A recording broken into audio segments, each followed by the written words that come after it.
Good morning, Fort Lauderdale. Erev Tov, Herzliya. Assalamu alaikum in Abu Dhabi. My name's Wayne Firestone. I'm the executive director of the America-Israel Friendship League, and it is a distinct pleasure to be here today with this wonderful panel on the topic of digital diplomats for the Abraham Accords. We are indeed talking about a historic development, a historic positive development over the last several months. And we're going to look at this topic through the lens of people, how people and future generations can be engaged not only in peacemaking, but in making the world a better place, not only for themselves, but for their kids.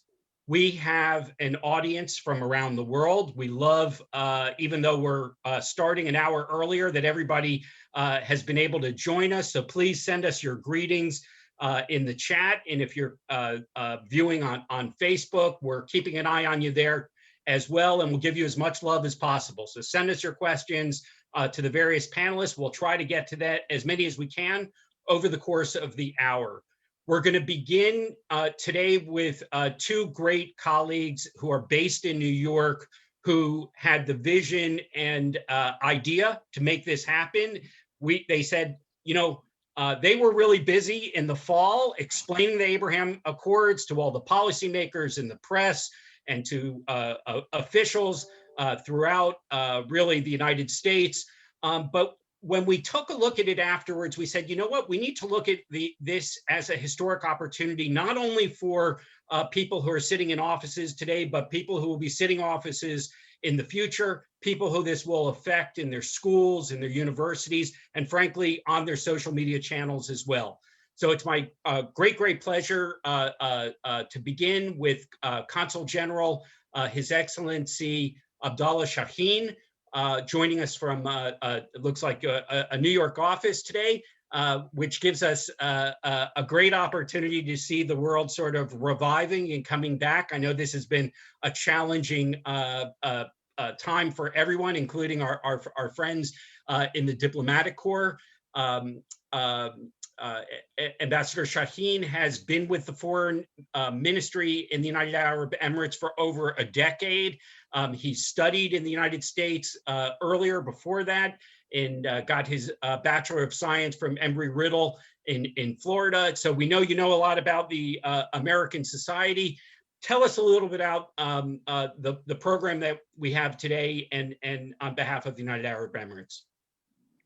Thank you, Wayne, for the kind introduction, and hello, everyone. Allow me to start by thanking the America-Israel Friendship League and the Consulate General of Israel in New York for putting this event together.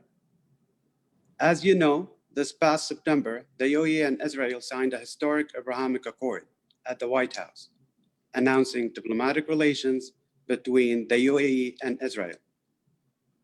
From the UAE establishment, our late founding father, His Highness Sheikh Zayed bin Sultan Al Nahyan, believed celebrating differences, establishing dialogue, and promoting global coexistence was essential to building stable and peaceful societies. Since the announcement of the Abrahamic Accord, the relationship between the UAE and Israel has developed rapidly. The UAE and Israel have already opened up for trade and tourism and have already begun cooperating on COVID vaccination and regional security.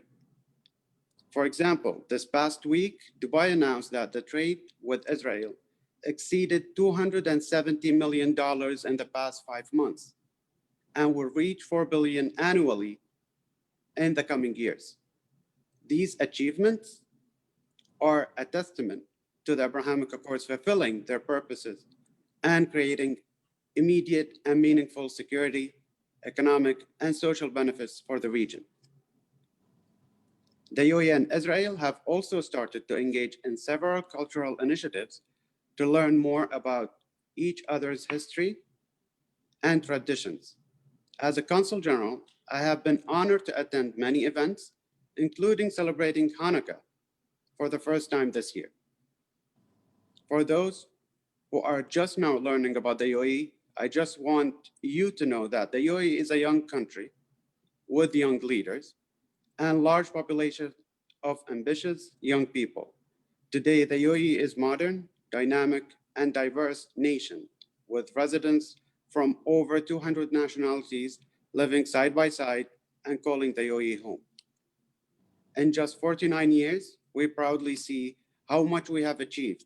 A few recent and remarkable examples include welcoming the Pope for the first time in the GCC region, hosting the Special Olympics World Games in Abu Dhabi, launching our first mission to Mars, which is in 1 week away from its orbit, as well as developing a vibrant economy, advances in women empowerment, and building a society of peaceful environment.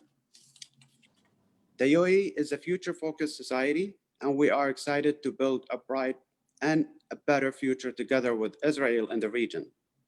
With that, this morning, it gives me a great pleasure to introduce our panelist from the UAE, His Excellency Omar Akhbash, Assistant Minister for Cultural Affairs at the Ministry of Foreign Affairs and International Cooperation.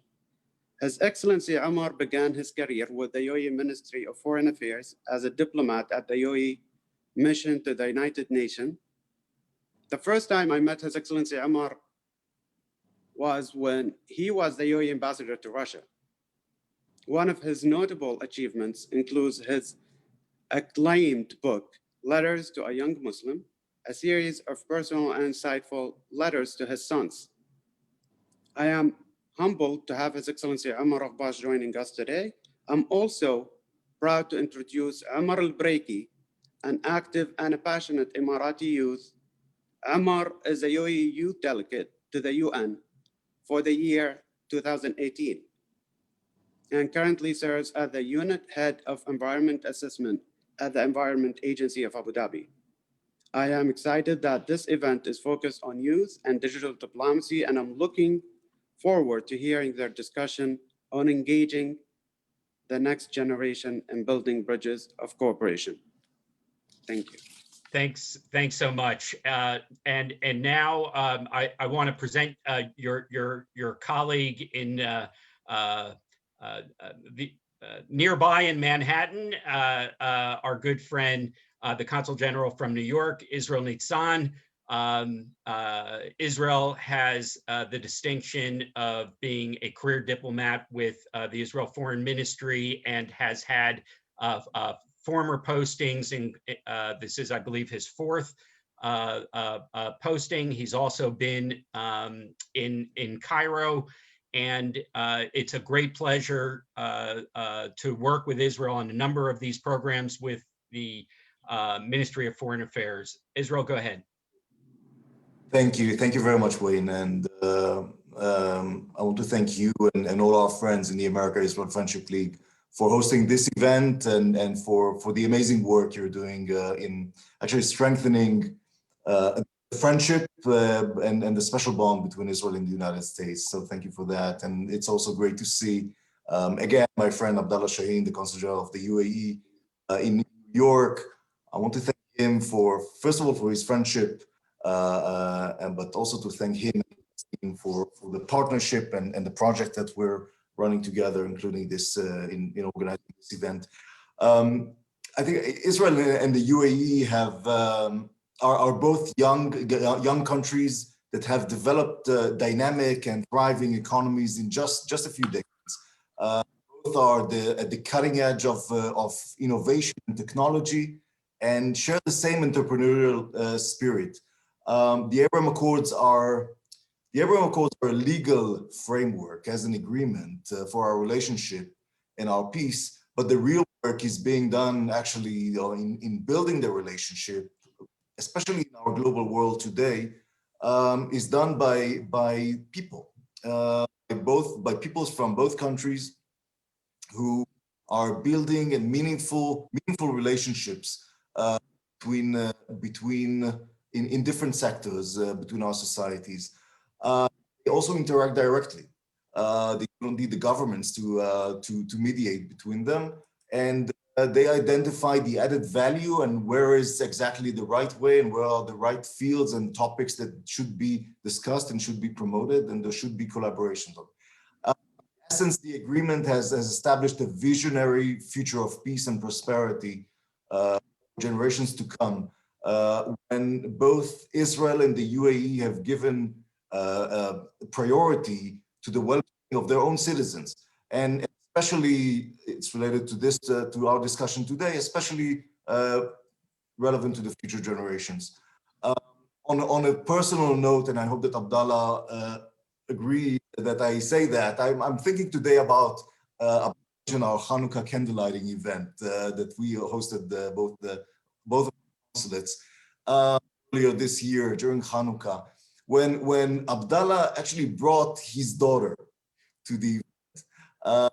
And for me, it was such a meaningful experience, because it was not just a celebration of a holiday, a Jewish holiday in this case, between diplomats, but actually an opportunity. It was an opportunity to educate and to bring peace to the younger generation, and the relevance of our younger generation and the future leaders in our relationship today. So I really thank so much the AIFL for initiating this important discussion today on way we actually encourage our younger generation, our future leaders, in interacting with each other directly by using the latest technology and especially social media, again, to strengthen the peace and to create meaningful relationships between our citizens. And in this note, I think that it is my honor and real pleasure to introduce a friend and a colleague, Ambassador Tom Katz, Deputy Director General and the Head of Public Diplomacy in the Foreign Ministry in Jerusalem. As Head of Public Diplomacy, Ambassador Katz oversees the full array of Israel's public diplomacy activities around the globe, and especially in the Middle East, including traditional and digital communication strategies. And I think that there is no better person to discuss this topic today than Ambassador Katz. And again, thank you again, and I'm looking forward to an interesting and engaging discussion. Thank you. Thanks, Israel. So we're going to dive in now with Ambassador Gobash. Public diplomacy, if you're going to talk to young people, you better know what TikTok is. You better be able to talk to them on platforms. Tell us a little bit about what you've learned. And I'm so intrigued by this book that your colleague mentioned, Letters to a Young Muslim. How is it that you can have meaningful conversations with the next generation about what peace might look like, how we can build a better world for the younger people? Thank you very much for giving me this opportunity to speak to you all. Wayne, you know, when you mentioned TikTok, I go back immediately to the dance classes that I took in London in December, because I'm really, really keen to connect with youth on TikTok with my own little dance moves. It's very challenging to figure out how all of these different platforms operate and how we can integrate our own kind of slightly more adult understandings of the world. What I would want to say about public diplomacy is that in the last couple of years, we've become much more aware of the importance of public diplomacy and the importance of actually beginning to influence and craft the image that our nation has. And we are spending a lot of time thinking about how it is that we're going to connect with people. And it's, you know, there is, of course, the platforms like Twitter and so on. But there is something even more basic, and that is actually having something to say and being able to go out and speak to people and explain away misconceptions and stereotypes and biases. And it's just taking control of that, you know, the sense of who you are, in particular in the Emirates, and taking our 50-year history and being able to say to people, actually, you know, we're more than just, you know, sort of guys in white and women in black and camels and so on. The story of the Emirates is a remarkable story, and one of, well, I mean, almost miraculous survival in a very tough neighborhood.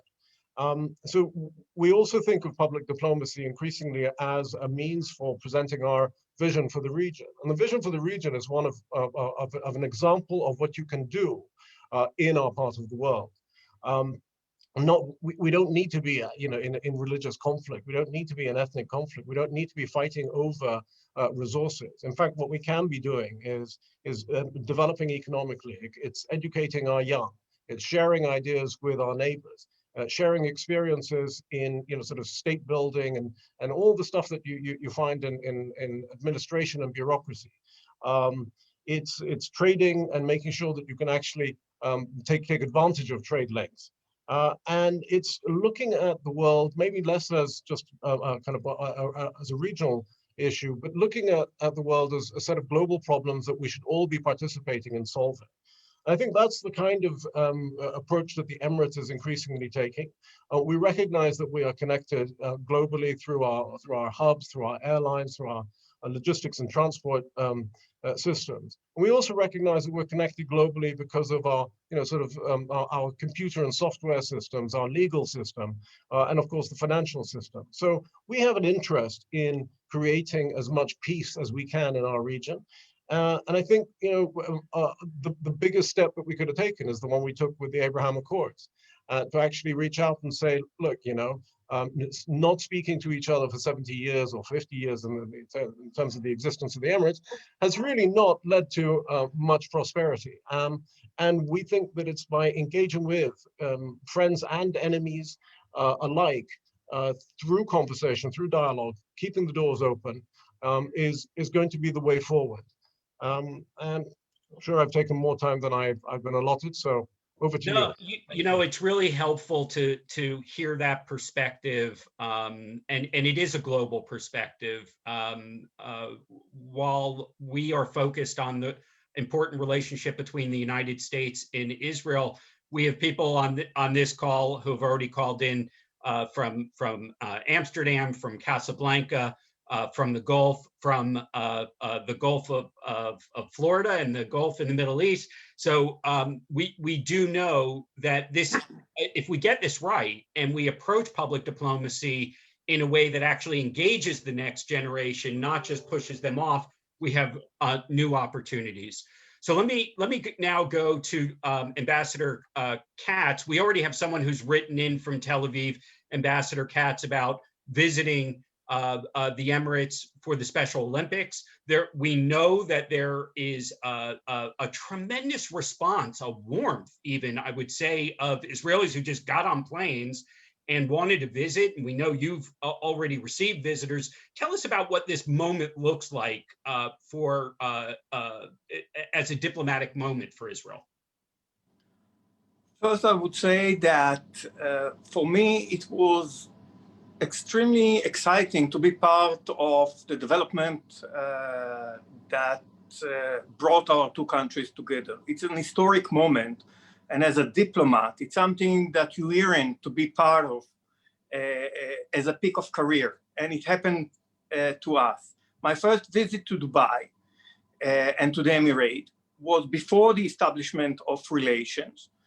And it was part of heading the team that will build and lead the participation of Israel in the World Expedition or the World Expo that will start in Dubai this October. And I remember my first visit there, and I was amazed from the hospitality and from the very relaxed and easygoing conversation with colleagues. And you have all kinds of assumptions before you go to a place based on the fact that you don't have diplomatic relations. And I was totally surprised.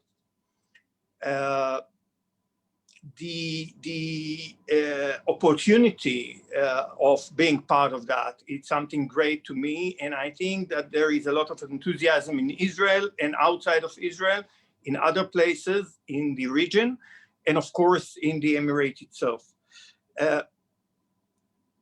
I think that relations between states are much more than the relations between governments.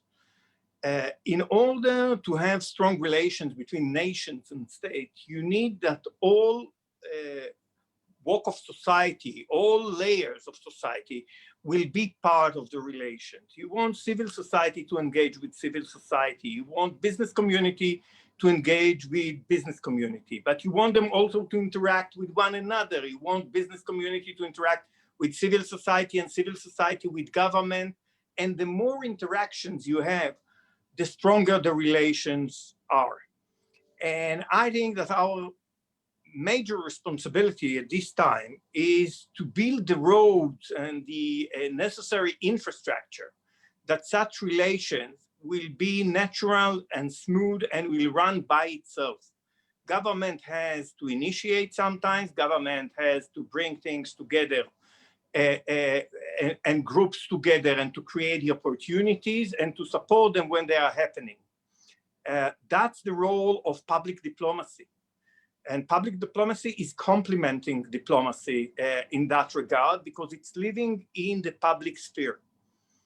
When we think about the ways to interact, one very important tool that we have is the interaction through social media.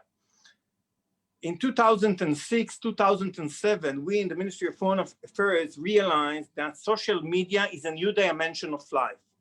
It's a place where all activities of human beings are happening, and it's cut all the barriers and the obstacles that you have sometimes between nation states and people because of political situation, because of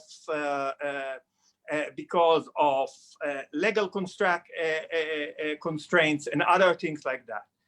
And therefore, we started at the Ministry of Foreign Affairs to build capacity in order to engage with people all over the world, but we put high attention to build bridges and conversation in the Middle East. We believe that we are part of the Middle East, that we are going to live. We understand that there are conflicts. We have to solve the conflict. We are not going anywhere, and the people around us are not going anywhere. And therefore, we have to develop conversation. It has a value for itself, and it also serves the benefit of both people. And it is tough because you have to overcome, in order to develop such kind of relations, to overcome a lot of psychological barriers, language barriers. When you think about social media, it's not only Arabic or Hebrew or English, it's also the social media language. In 2006, there were platforms that today do not exist, but we started with them. It was Dig and Stumble Upon and MySpace, and today it's Facebook and LinkedIn and others, and they are emerging platforms, and you have to study how to talk in those languages.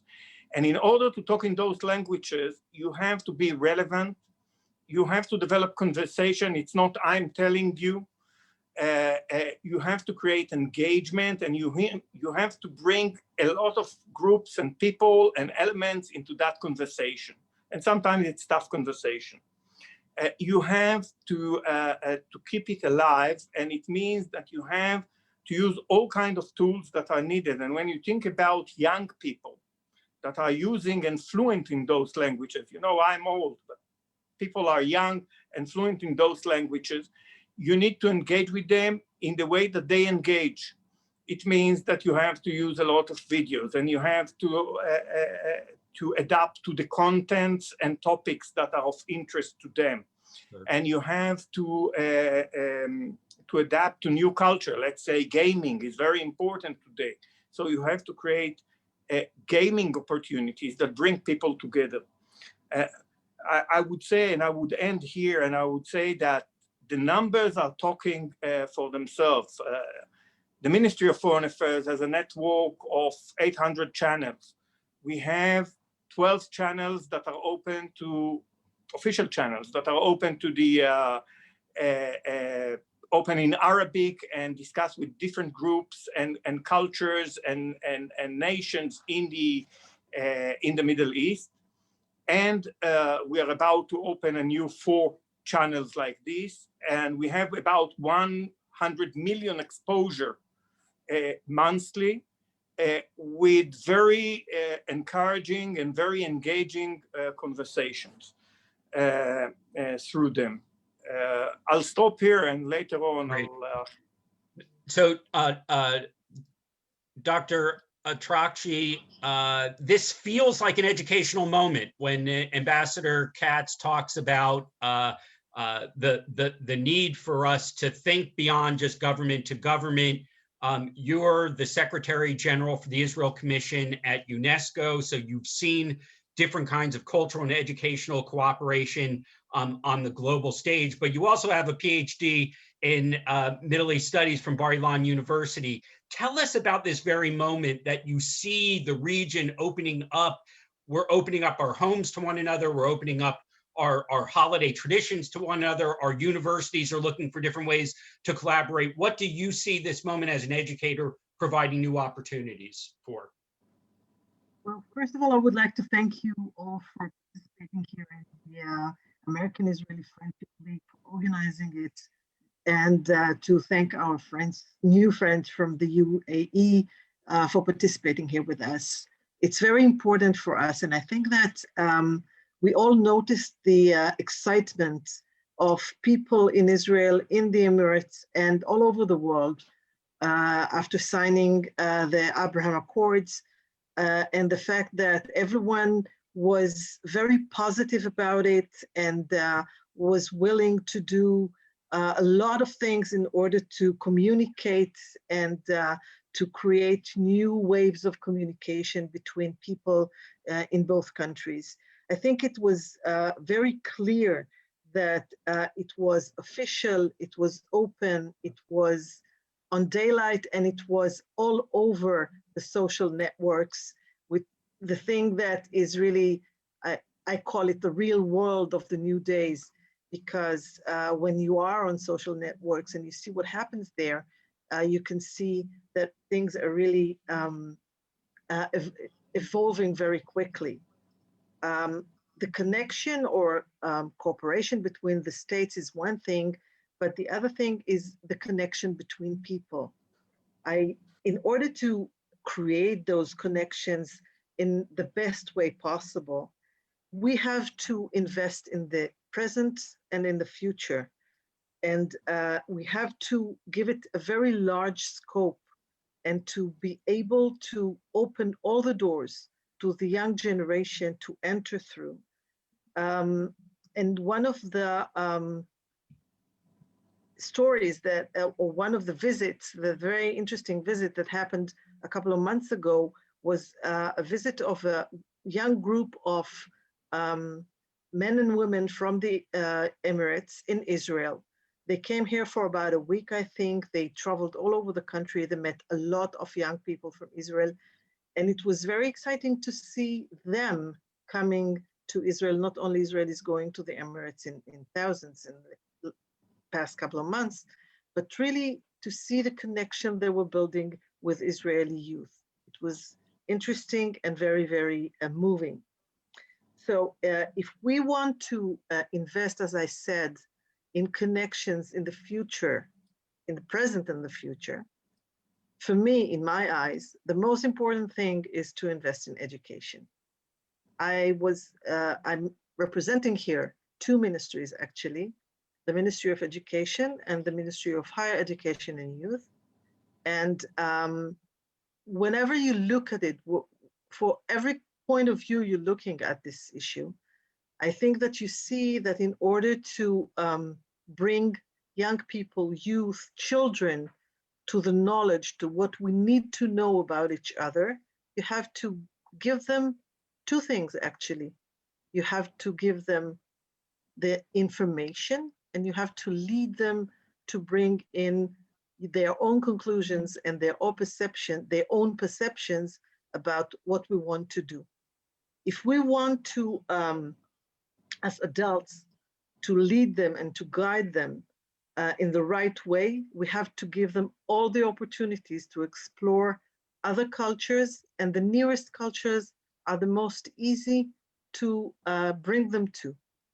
As someone who really dealt with Middle Eastern studies for many years, I know that we have much more in common that what differs us. And this is really important, and I'll tell you a personal story, if I may. I was teacher for many years, and I taught Middle Eastern studies in high schools in Israel. And I taught about the Gulf countries, the Gulf states, and I taught about the Emirates. And when the Abraham Accords broke into our lives, a lot of my students called me on the phone, former students actually, on the phone through social medias, etc. And they said, wonderful, now we can go and see what we studied about. One of them even told me that he became a kind of a lecturer to all his friends and family and explained them what he studied about the Gulf states and about the Emirates, what he knows about these areas. And he even asked me to send him a PowerPoint I once showed my students about the UAE in order to really reflect what is this place. So it was really exciting. It was very moving for me. And this is why I want to conclude with two things. First, we have the opportunity here to bring youngsters to what the other Aldous Huxley called, and I am only using the title, A Brave New World.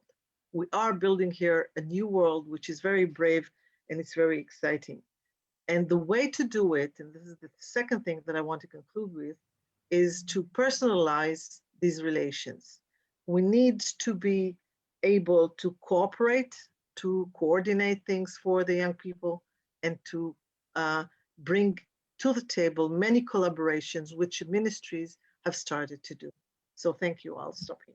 Thank you so much. And, you know, I want to introduce the next segment. I'm really excited about our next two speakers. But one of the things I learned in preparation for this webinar is not only does the United Arab Emirates have a ministry of youth, a dedicated ministry of youth, but it's run by someone in her 20s, a Rhodes Scholar, who immediately understood the need to give voice to young people in this ministry and their projects. We've got a video clip from you, which will introduce you to her and this initiative a little bit. And we hope this is really something that maybe us in the United States can learn from our friends in Abu Dhabi and Tel Aviv about what it means to give voice to young people and not just talk about them.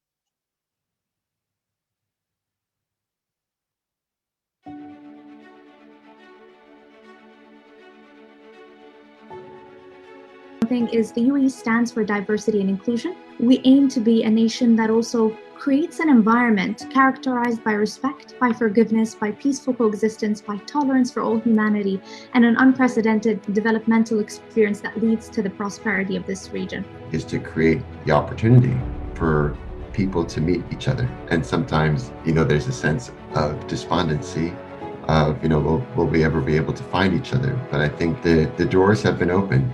Because I was conditioned from my childhood growing up in this country to accept people of all nationalities. Working on common projects where we proudly, as UAE, we always say we are a cosmopolitan society where we have over 200 nationality, but now we can say we have 201 nationality with the Israelis now being part of it.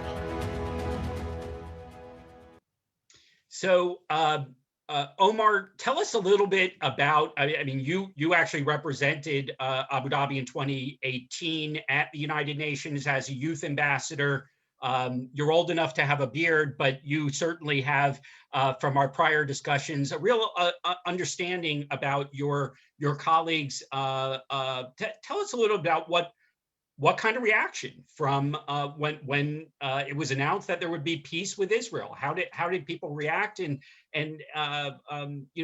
where do you see that leading?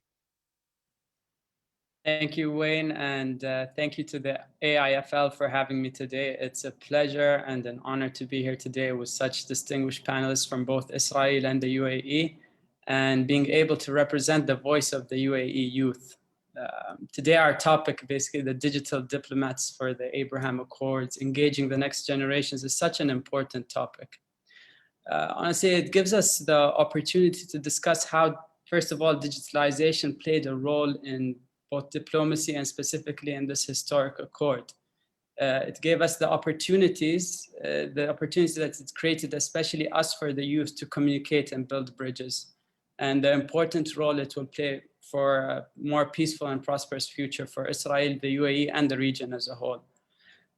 The youth, Wayne, currently are playing an important role basically in cementing and accelerating the bonds between our communities and our people. And I couldn't stress the huge role that digital platforms played, especially during the pandemic.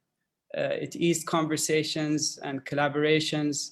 It allowed us to come to agreements and make an impact from our homes. And I believe this culture of digitalization is becoming today and tomorrow's reality. So capitalizing on it is the key to tomorrow's success. And it brings us as nations closer together, allowing us to learn from each other and experience diversity in different ways. And just touching upon that video that we just saw, and kind of revisiting some of the things that were said, the UAE, my home is the home of diversity, coexistence and inclusion. We are a nation of over 200 nationalities, as you heard. And we strive as a nation and as a community to build an environment of peaceful coexistence and tolerance. And this is actually one of the main pillars that our founding father, Sheikh Zayed, built this country on. You can kind of see a picture of him in the background right there. As a nation of this country, caring for the same values of our founding fathers and leaders, I'm very happy to welcome this accord, as well as the youth and all its values it brings in different forms, whether it be economical, social, cultural, environmental, diplomatic, or otherwise. I believe both our nations, the region, and the world as a whole, in fact, will benefit from this. And with that said, I look forward to our fruitful discussion. Thanks, Omar. And I know your daytime job working at the Ministry of the Environment is really one of those issue areas that for this generation matters, and is one that you all feel needs to be discussed now and not just like sort of see you later, we'll talk about it later. So I'm very interested to explore that and hear your perspective. We had this is not your first webinar with AIFL. We had the good fortune to meet you very early in our efforts when we first started doing this twice a week, because we knew that people were stuck in their homes, stuck with isolation, stuck with anxiety, fear, concern. And you and a group of other colleagues who define themselves as social entrepreneurs, many of them coming out of high-tech backgrounds. And you guys pivoted unbelievably quickly to help, to do things that could be done in hospitals, in aging centers, in schools, etc. And I was so impressed at the time of just the lightning speed with which you all operated in.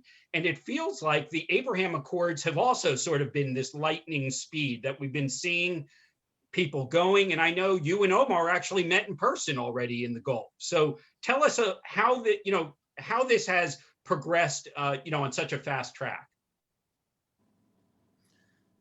First of all, thank you very much for this unique opportunity. I want to thank the distinguished speakers before me, and especially for Omar, my friend.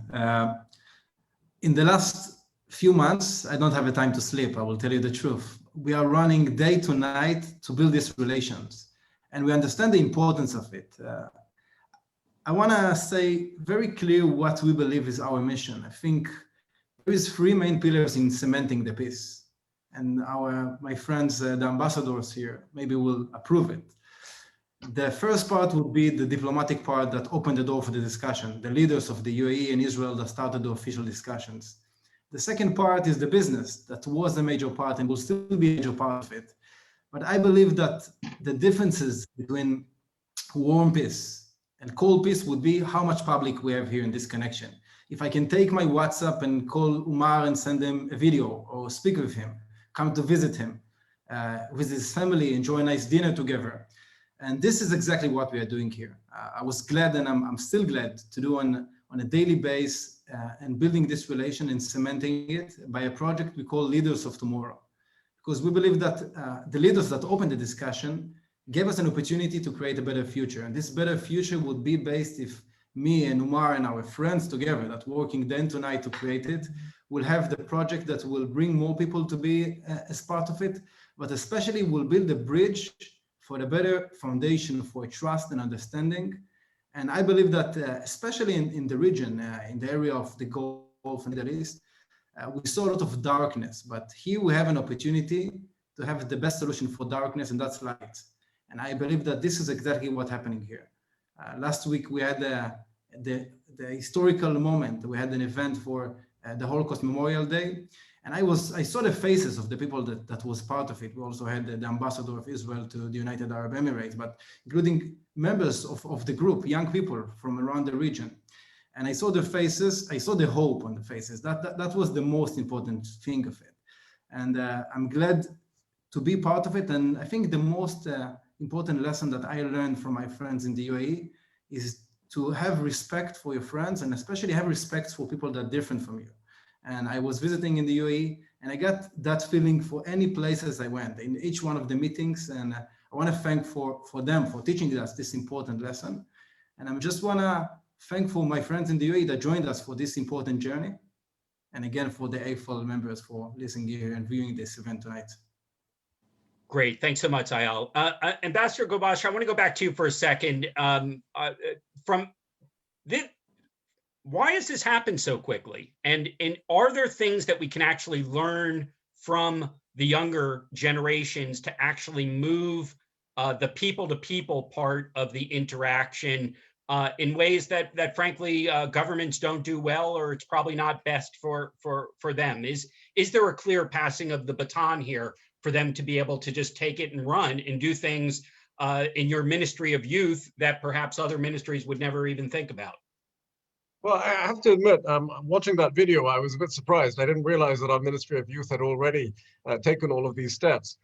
Fantastic. It helps us, then claim responsibility for this great public diplomacy. So I'll send a note to the minister saying, well done. The question about why it's happened so quickly, I actually think that it took a very long time. I think once the decision was made, yes, it happened very quickly. But actually, my understanding is that there was a desire, at least in the Emirates, amongst leadership, to do this maybe 10 years ago. But the circumstances weren't right. The environment wasn't right. And I think also there's been a certain sense of maturing into what the Emirates is really about, and not being embarrassed or in being able to look at the taboos that have traditionally driven our lives and to say, look, we are going to put an end to some of these taboos because they're not appropriate for the modern world anymore. And so I think that's one of the major reasons why we were able to do it and to make peace. Now, I think it's going to be absolutely fantastic if more people are traveling. Of course, I spent the last few weeks in Dubai, and I've never seen so many Israelis in one place. It was really quite remarkable. And our doors are open, and I think that we would really like to come and visit Israel as well. I'd love to be there myself. Corona came in and got in the way. I think it would have been absolutely fascinating to see how much more travel there would have been had we had open borders like that. So there's no question that the context for the speed with which this has moved has been in spite of the fact that there are travel restrictions, there are interruptions, as you've referred to, and I do think we're wise to distinguish between some of the long-term opportunities versus the short-term, just getting to know you and getting to begin to collaborate, begin to talk together about things that makes sense. So, Ambassador Katz, we already have a question in here about the area of potential collaboration with industrial parks. Look, there's when we hear the Consul General talk about the space program and other areas of industry that Abu Dhabi is investing in for the long term, there clearly seem to be some opportunities. What's the times? What do you think that will happen? And based on the initial business allegations and contacts that are existing, or what might that how might that manifest itself?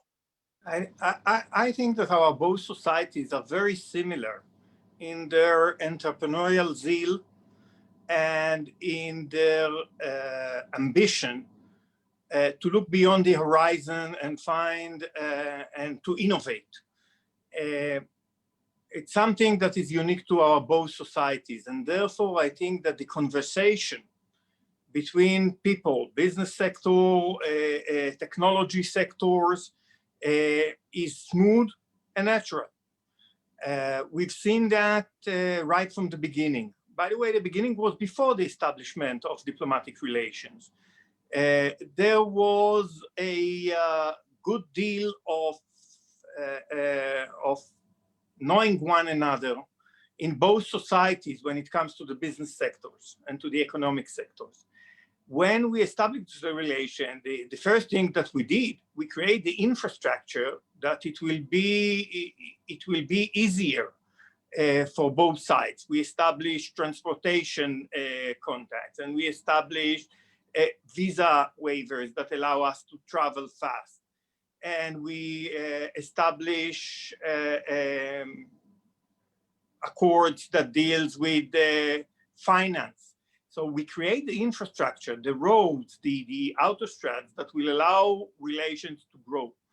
And I think that there is, in every way that, in every direction that you will look on what both societies has to offer to one another, you can find partnerships and common ground. And that's why, that is the main reason why you see a very quick growth when somebody is saying to you that in 6 months we have business relations that are over $1 billion shekel, 270 million US dollar. That's give only the taste of what is possible. So I think that there is growing possibilities in cyber technology, in health sectors, in agricultural sectors. When we'll be there in the expo, that will be a huge opportunity for us to bring the cutting edge of what Israel is developing, emerging technologies, and to meet with the emerging technologies and areas of interest that are in the Emirate and in the region. And I think that that will be a major drive for the relations between our two nations and, in fact, the entire region. Omar and Ayal, I want to come back to you guys for a moment. You met in person. What were your first impressions, and what subsequently have you found that has resonated, that you see opportunity for potential collaboration and even mutual understanding around issues that you've already identified? Omar, let me start with you. Honestly, I think the first time, remembering first time we spoke, me and Eyal, it was actually in that video. It was that call that we had, the youth circle between the Israeli youth and the UAE youth. And after that conversation, I actually got a private message from Eyal saying, hey, let's talk. And it was quite exciting. So I was like, let's do it. We had our first conversation, and the thing about it that I can remember, it went by so fast. It became Omar and Eyal. It wasn't Eyal from Israel and Omar from the United Arab Emirates. It was all about how can we collaborate, what can we do, what can we accelerate. And I think that made the difference. Eyal was saying we chat on WhatsApp now. We're literally have opened all lines of communication with each other, and we touch base from time to time. And I think this is the future. We want to see more of Omar and Eyal, and I think that's happening at a very fast pace. So it's great to see. Ayal, what's that going to look like? More of Omar and Ayal and Shama and the others who were on that call that you were introduced with. I have a very simple dream. I wanna see here next to my apartment in Tel Aviv. I wanna have an Emirati neighbor. That's my dream, and I think it's gonna make true very soon. And I think this relation, and you asked me what I saw firstly after we started the relation. I saw the motivation from the Emirati youth to be the leaders for this normalization, and not right after, short time afterwards. We saw more countries joining, and as we're working on a daily basis, building this connection and creating more delegations and social media activities and summits. And the next summit is going to be in Dubai in a month. And I hopefully going to send you a few pictures from there. The most important thing is to see how together we have a common ground to work together, and especially a shared motivation. And I think this is the most important thing that I saw since we started this connection, in addition for a different kind of similarities in way of life, in understanding, in thinking. Great. Dr. Karachi, I want to come back to you. For me, it was fun to see my old colleague from NYU, Yehuda Sarna, in that video, and a great example of universities that began to collaborate and cooperate, and what came from that. I'm curious what you're seeing. Are there opportunities for the Israeli universities and other non-governmental educational organizations to build from these initial, let's call it euphoria. Let's call it what it is. There's been a euphoria about this sort of breakthrough of peace. But how is that going to translate into actual people-to-people contacts and institution building in the region? Well, thank you, Wayne. The first couple of weeks after the signing of the agreement, the Abraham Accords, I've got many emails and phone calls from not only me, the Israeli researchers and research institutions that wanted to create contacts with their colleagues from the UAE. And that was only a start. I know that they already established contacts through the universities themselves, through the institutions of research, personal contacts between researchers in order to build a kind of personal collaboration for academic research for both sides, which was very, very fruitful in the last month since the openness of the two countries to each other. On the other side of education, the Minister of Education of Israel and the Minister of Education of the United Arab Emirates met 10 days ago and had a very nice and fruitful discussion about cooperation and collaboration between education systems in both countries. So we're thinking about a lot of opportunities to elaborate it and to implement it in the next future and the next months to come, hopefully in person and not only via Zoom or social media connections, hoping that the pandemic will be over and we will be able to meet. So someone put a comment in saying, our conversation so far has been a love fest. If so, we're guilty. You know, this has been a year where there's not been a lot to celebrate, where there's not been, we together have been just trying to make it through this year in our own local communities as well as nationally. And we've discovered it is better with friends. It is better with people who you can commiserate with, you can joke with, you can speak with by first name. I would have called both of our Omars, but it would have been confusing. I was offered instead of ambassador. And I think that is the right vision. I want to give everyone, before we're almost, believe it or not, we're almost at the top of the hour. So I want to come back up to the consul generals and give everyone an opportunity. One thing that I learned in preparation in our earlier calls is that in the UAE, there is a building or a facility that's called 2071, because there's actually concerted thinking about what the world's going to look like 50 years from now. And I was very taken with that.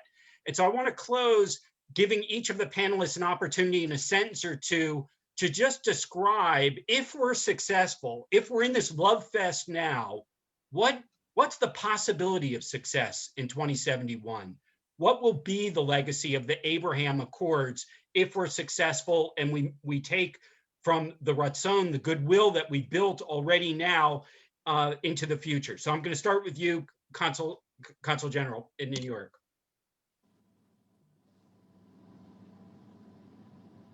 What? I need to take you off. We'll start with Consul General Shaheen.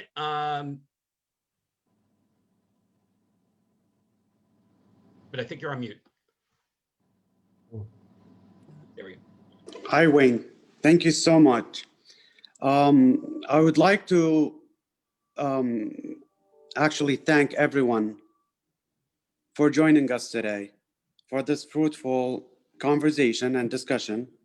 And I actually wanted to add more, if there is more time that we can actually add, but I know that everyone is restricted with time, but allow me to also invite everyone to our beloved expo that is going to be taking place hopefully this year. And I wanted to take this opportunity to actually send an invitation to everyone who's actually joining us here. You know, expo is going to be from October of this year up until April 2022. And it's the greatest show of the world for this time, hopefully. Hopefully it's going to be, virus is going to be over and we will be there in person. Thank you. Thank you. Thank you for that invitation. We will indeed send it on to all of the listeners as a follow-up, and we're excited for that as a vision as well, being able to visit and see technology and culture and everything come together in the great expo. Israel Nissan, what would success look like?